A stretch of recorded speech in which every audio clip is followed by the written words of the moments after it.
बरसात और गरीब का घर।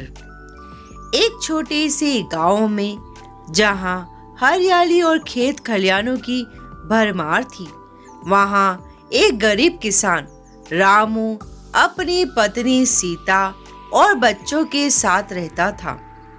उनका घर कच्चे मिट्टी से बना हुआ था, जिसकी छत खपरेल की थी।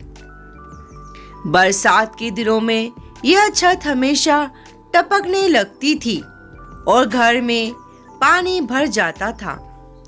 रामू के पास थोड़ी सी जमीन थी, जिस पर वह खेती करता था। खेती से जितना मिलता, उससे वह अपने परिवार का पेट भरता और बच्चों की पढ़ाई का इंतजाम करता। परंतु जब भी बरसात आती, उसकी सारी मेहनत पानी में बह जाती। एक दिन आकाश में काले बादल घिर आए और तेज बारिश शुरू हो गई।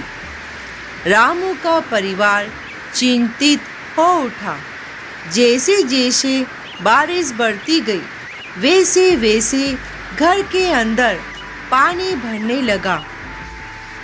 बच्चों की किताबें भीग गई, बर्तन पानी में तैरने लगी और रामू और सीता के चेहरे पर चिंता की लहरें साफ दिखने लगी। सीता ने रामू से कहा, अब क्या होगा रामू? हर साल इसी तरह हमारा घर बारिश में भीग जाता है। हम कब तक इस तरह जीते रहेंगे? रामू ने दुखी होकर जवाब दिया, मैं जानता हूँ सीता, पर हमारे पास जो कुछ है वह भी मुश्किल से ही चलता है। इस घर का सुधारने के लिए पैसे कहाँ से लाऊं?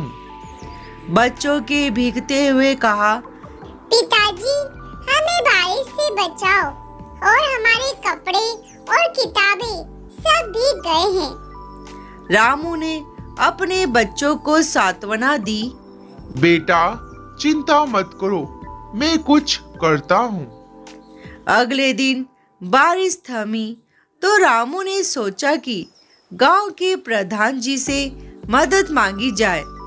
वह प्रधान जी के पास गया और अपनी समस्याएं बताई। प्रधान जी ने रामू की स्थिति समझी और उसकी मदद करने का वादा किया।